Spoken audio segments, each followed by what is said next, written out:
Hello, students. Welcome to MJC Learning for Standard 12th, our favorite subject. Yes, economics. And as we have learned in the past chapter, supply analysis, today we are going to begin with part 2 of the same chapter, chapter number 4. So, let us begin. So far, we have learnt about that supply is also a basic concept of economics. Then we have learnt about the concept of total output. Output is nothing but it is something which is after the ongoing process of production that you get in return. Then when you do a total, when you add them up all, you get total output. And if the production is not there, there will not be any consumption as well. Then we have understood about the concept of stock. Stock cannot exceed supply. Then we have learned about perishable goods and durable goods. We have also understood the meaning of supply. That means the various quantities of a commodity which is offered for sale by the producer during a given period of time at a given price, which indirectly means that supply is related to time, price, and quantity. It is also a flow concept. Then we have understood what Paul Samuelson has explained us with his definition. That is, supply refers to the relation between market demand, prices, and the market prices and the amount of goods that producers are willing to supply. So, let us begin with our supply schedule. Now, just as we have learned in our chapter of demand, we are going to have a same understanding with respect to supply known as supply schedule. Now, what is a supply schedule? It is a tabular representation of the functional relationship between price and the quantity supplied of a commodity. As we have already understood that supply is related to price, time and the quantity, it is the supply schedule which helps us to represent and show the whole data with respect to the supply in the form of a table. So this table can be again categorized into two types, that is individual supply schedule and market supply schedule. So this is what we are going to learn in this chapter's part 2. So are you all ready? Sure. So we all can see over here that it is nothing but a table form. As we have already understood, it is a tabular representation. So let us define it. Individual supply schedule refers to a tabular representation showing various quantities of a commodity that a producer is willing to sell at various prices during a period of time. So it is nothing but the table form wherein we have all the data with respect to the price of a particular commodity and the supply which a particular producer is ready to make or willing to sell. It shows the various relationship between the price and the quantity supplied. Now, when the price of our commodity X is 10 rupees per kg, our supplier or the producer is willing to sell 100 kg. When the price increases from 10 rupees to rupees 20, our producer is willing to supply 200 kg. Moving on to when the price increases to rupees 30 per kg of our commodity X, the producer is willing to sell 300 kgs of commodity X. So on, which shows that the higher the price, higher is the quantity supplied. That means lower the price, lower is the quantity supplied. And higher the price, higher is the quantity supplied. जितना ज़्यादा price होगा, हमारा producer उतना ही ज़्यादा quantity को supply करेगा और जितना ही प्राइस कम होगी उस कमोडिटी की, वो उतनी ही कम क्वांटिटी को सप्लाई करेगा. Which shows the relationship between the price and the supply of the commodity. Now, इस टेबल को हम graphically भी समझ सकते हैं with the help of a individual supply curve. Now, what is the individual supply curve? जब एक individual supplier अपने प्रोडक्ट का सेलिंग का डेटा हम जब ग्राफिकल फॉर्म में कन्वर्ट करते हैं उसे हम कहते हैं इंडिविजुअल सप्लाई कर्व. नाउ हमारे इस सप्लाई कर्व में या हमारे इस ग्राफिकल रिप्रेजेंटेशन में हमारा सप्लाई कर्व है SS.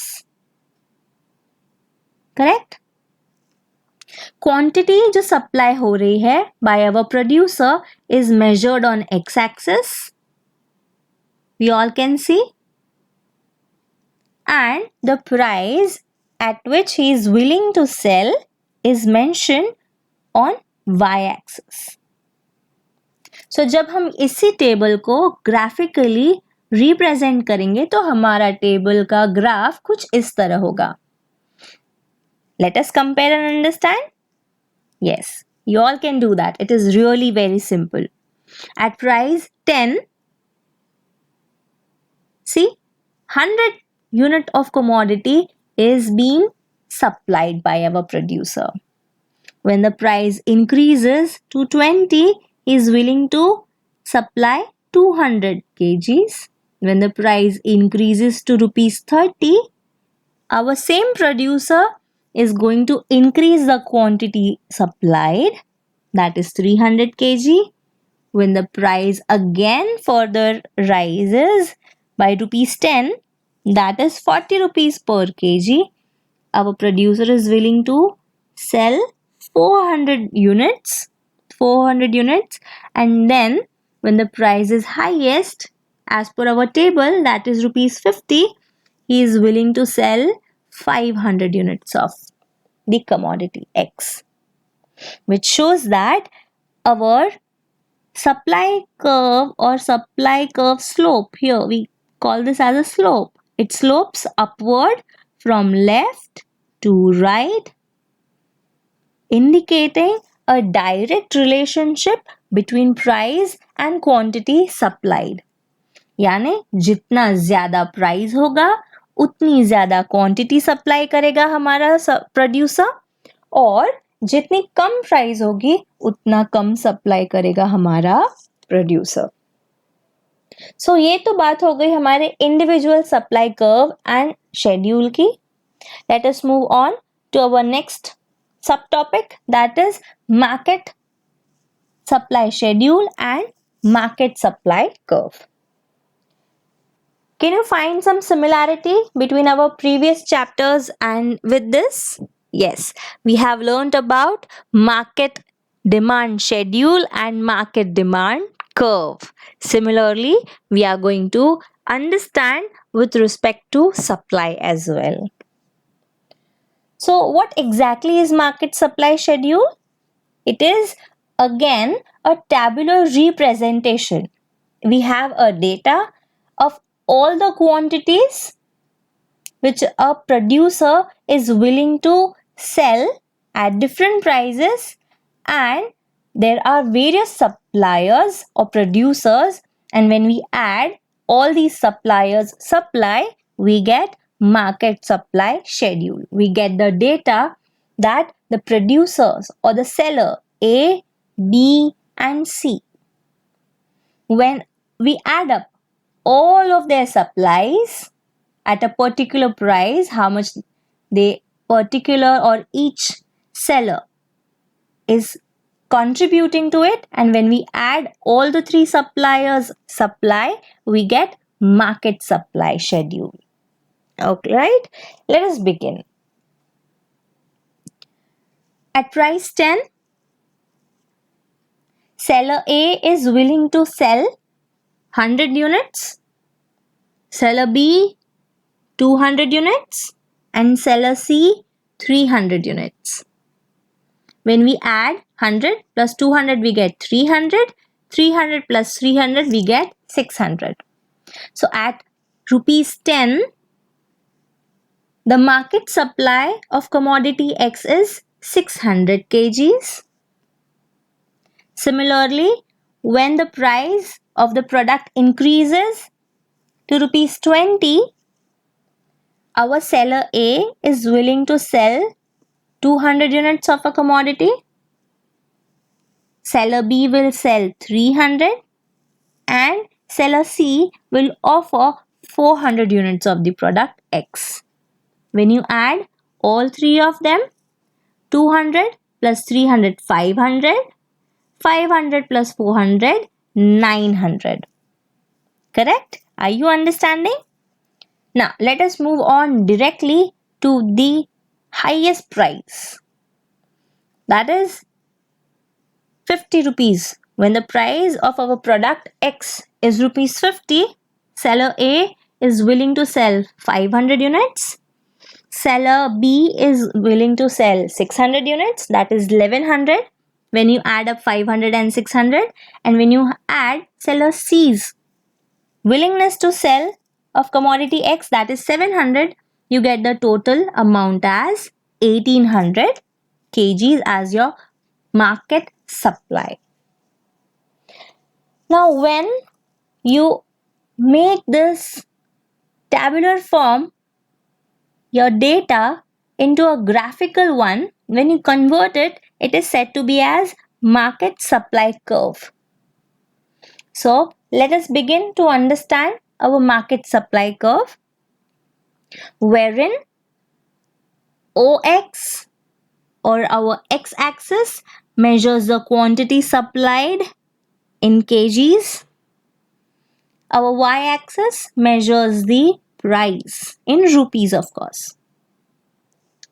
So, when the price is 10, the total market supply is 600 kgs. When the price increases to 20, our supply moves on from 600 to 900 kgs. When the price again increases to rupees 30, our supply again has an increase of 1200 units, 1200 kgs. When the price increases to 40, the total market supply is 1500. Can you all see 1500 price 40?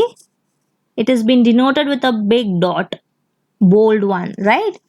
Then when the price increases to rupees 50, the total market supply is 1800 kgs, which shows that again, just as our individual supply curve, our market supply curve is also nothing but has a upward movement, right, from left to right. This is our left hand side, the bottom of it, and we move on to the right in an upward direction, which shows that it has a direct relationship between the price and the market supply. So students, we have basically understood about our supply schedule, which is nothing but a tabular representation showing the relationship between price and the quantity supplied. It was divided into individual supply schedule as well as curve, which was nothing but its graphical presentation. And then we have understood about the market supply curve and market supply schedule. In our next part, we are going to have a more detailed idea as to how to analyze the supply further with the help of the determinants of supply. Till then, I want you all to go through all the videos and understand them very clearly. Alright? Because this is the very basic and this will be of help to you for your future lectures also. So, till that time, I want you all to keep smiling, stay fit, and keep connected to MJC Learning. Thank you.